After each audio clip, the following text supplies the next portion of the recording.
momento de entrevista en esta edición Mediodía de BTV Noticias. Un estudio de la Facultad de Psicología da algunas pistas de cuán grande puede llegar a ser la afectación en la salud mental que trae como consecuencia la pandemia, más que nada por la situación de encierro, de seguir la recomendación de quedarse en casa. Vamos a conversar sobre esto y sobre los desafíos que hay por delante con el doctor en Psicología Clínica y docente de la facultad, Hugo Selma. Gracias por estos minutos. Muchas gracias a ustedes por invitarme. Sí, en efecto, nosotros estamos haciendo todavía un relevamiento a través de un formulario online que las personas completan voluntariamente, que convocó a mayores de 18 años, o sea, personas mayores de edad, residentes en Uruguay. Ese era como el requisito. Luego hay unos criterios de exclusión específicos. Hemos tenido una muestra total de 1.070 personas que ingresaron al estudio, y a esas 1.070 luego se les va haciendo un seguimiento cada 15 días donde se le vuelven a evaluar algunos de estos. Es bien interesante eso. Uno de los primeros datos que surgen y que llaman la atención es que casi 4 de cada 10, un 37%, casi 38% en realidad, manifestaron algunos síntomas de depresión, y que más de 7% de depresión grave. ¿Qué conclusiones saca sobre esto y con qué lo tenemos que comparar? ¿Es mucho, es poco? Bueno, lo primero es que nos llamó la atención que son números realmente muy altos.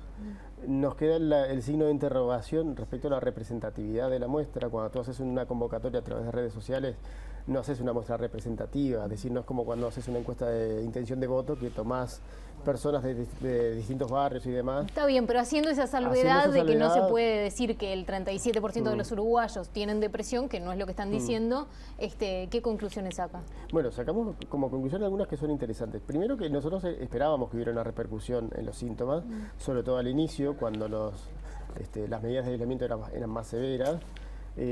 Los números de todos modos son muy altos. Se calcula en un año habitual que los índices de depresión al año son entre el 5 y el 7%. Un año promedio, según datos de la Organización Mundial de la Salud. Esto está muy por encima. Está muchísimo por encima de los que son los datos habituales. Nosotros hicimos como un paneo lo más extenso posible de los tipos de síntomas. Hay que tener en cuenta que según los manuales de psiquiatría hay más de 200 trastornos mentales identificados. Es imposible evaluarlos a todos, pero de lo que evaluamos, no todos presentaron este patrón, es decir, no todos tuvieron un aumento tan importante. Hay síntomas específicos en lo que es depresión y trastornos de ansiedad. Por ejemplo, los trastornos de ansiedad que tienen que ver con el miedo a salir a espacios abiertos, miedo a contaminación por temas de salud y demás, miedo a los espacios cerrados con muchas personas, es decir, todos los tipos de síntomas de ansiedad que normalmente son problemáticos están exacerbados en este caso. Claro, en Uruguay nunca se decretó, como tal vez sí ha ocurrido en otros países, una cuarentena obligatoria, y eso me imagino que incide mucho en los resultados que ustedes se encuentran. ¿Cambia la cosa dependiendo de cuán estricta fue la persona con las medidas, el tipo de trabajo, si es jubilado o no, de encierro? Bueno, el proyecto todavía está en curso. Hay algunos análisis que los hicimos, otros que todavía no, los estamos haciendo esperando tener más datos. Sí, lo que vimos es una diferencia muy importante en cuanto al tipo de aislamiento. Las personas que hicieron aislamiento total tenían síntomas de depresión y ansiedad mucho más altos que el resto. Quedaban en un segundo escalón aquellos que hacían un aislamiento parcial, o los que estaban en aislamiento parcial pero tuvieron que retomar actividades, por ejemplo, por trabajo. Y después, con puntajes más bajos en depresión, ansiedad y otros síntomas, las personas que nunca hicieron aislamiento, o las que hicieron y retornaron a la actividad. O sea que uno de los factores importantes es ese aislamiento social que hace que uno no pueda juntarse con amigos, salir a pasear, es decir, un montón de actividades habituales, probablemente también exacerbada por el miedo al contagio. También vimos una relación importante entre los síntomas y los días de aislamiento. Cuanto más días la persona llevaba aislada, más severos eran esos síntomas.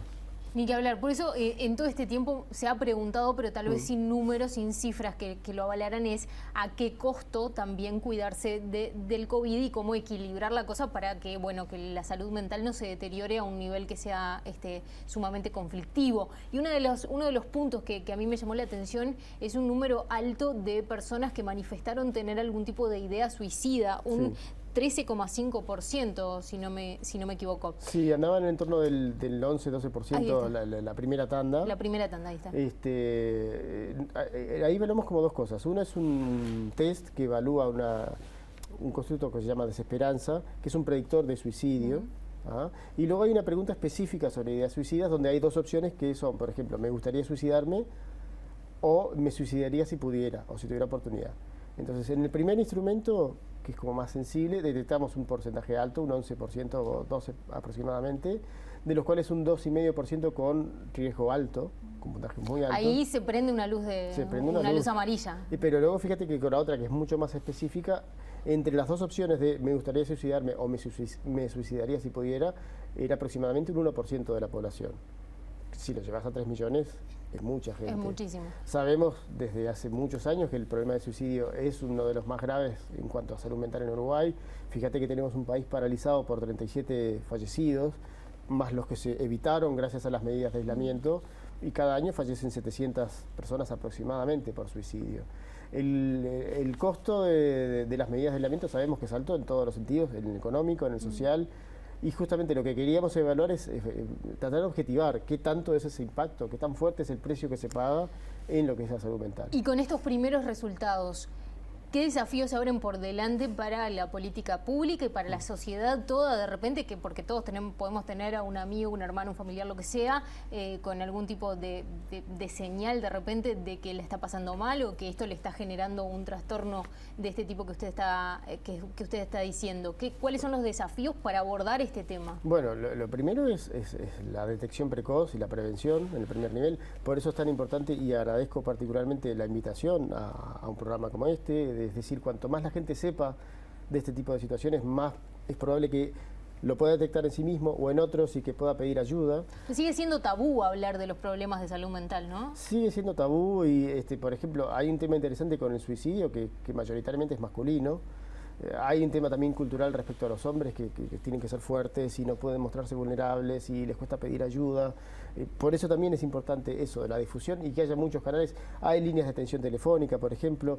En los primeros momentos de la pandemia se cortaron muchos servicios de atención a la salud, entre ellos la psicoterapia u otros. Ahora se está retomando. Es importante que eso no se corte porque hay mucha población que está en una situación vulnerable. Obviamente en muchos casos eso ya venía de antes. Pero bueno, si a eso le sumas estar encerrado en la casa, incertidumbre respecto al trabajo, mucha gente se quedó sin trabajo o tiene una merma en sus ingresos, más toda la incertidumbre por la situación sanitaria, es decir, es lógico que haya una repercusión. Y en este caso además en un tema que ya de por sí es difícil en Uruguay hace años, como es el tema del suicidio, por ejemplo. El gobierno ha ido cambiando a lo largo de estos meses de pandemia los mensajes que emite. Al principio hablábamos más de, quedarse en casa y de distanciamiento social, y ahora se habla de distanciamiento físico, que uno podría decir es una cuestión semántica, pero en realidad es conceptualmente distinto. ¿Cree que puede tener algún tipo de ayuda, que puede ayudar el hecho de que consideremos que no necesariamente tenemos que estar lejos de los demás, de los afectos, de la familia, sino lejos físicamente, manteniendo una distancia de metros? Me parece que en ese sentido ha habido un cambio, también no solo semántico, también he visto alguna campaña de difusión donde se exhorta, por ejemplo, a tener contacto a través de todos los dispositivos electrónicos que tenemos hoy, que hace unos años no existían. Tenemos muchas más alternativas que hace 50 o 60 años para seguir en contacto a pesar de no estar en contacto físico directo. También es cierto que como animales de costumbres que somos, es difícil la habituación y bueno, a veces no es lo mismo, pero todo lo que sea minimizar el impacto de lo que es este cambio en la rutina de todos, a todos nos pasó. Para finalizar, ¿a qué síntomas, qué luces amarillas tenemos que prestarle atención? Porque la gente no anda por la vida diciendo estoy deprimido o en general, pero tal vez sí lo deja ver con algunas pistas. Bueno, capaz que podemos hacer un repaso breve de lo que son los síntomas de depresión. Ello abarca sentimientos de tristeza, que es lo más fácilmente identificable, que la gente en general se da cuenta, sentirse triste, desganado, pero también otros como por ejemplo la dificultad para sentir placer. La persona, las cosas que antes le satisfacían, le hacían sentir bien, pleno, como que no le llenan, no le dan nada a cambio. Dificultades para concentrarse, puede haber alteraciones en el sueño, que a la persona en general le cuesta dormir, pero puede tener exceso de sueño. Hay alteraciones en el peso, lo más frecuente es que la persona baje de peso, aunque también hay algunos casos en los que sube. Un patrón de pensamiento en el cual la persona tiende a tener pensamientos muy negativos sobre sí misma, se siente que no vale nada, que nadie lo quiere, que no es buena para nada, etcétera. Es decir, hay como una serie de señales. Cuando yo veo que tengo varias de esas, es importante poder acceder a un servicio de salud. Hoy en día se ha universalizado bastante con el Sistema Nacional Integrado de Salud y bueno, me parece que lo importante es no dejar que la cosa pase a mayor, que se vaya exacerbando. El 90% de los casos de suicidio consumado hay un trastorno mental de fondo y un porcentaje muy alto de ese 90%, la depresión es ese trastorno. Entonces es importante, porque además es un trastorno muy frecuente. Se calcula que 1/3 aproximadamente de la población mundial en algún momento de su vida está deprimida. Es algo que nos pasa a la mayoría de las personas y es importante darse cuenta y pedir ayuda cuando es necesario. Doctor Hugo Selma, gracias por estos minutos. minutos. Muchas gracias a ustedes. Hacemos una tanda y ya seguimos con más información.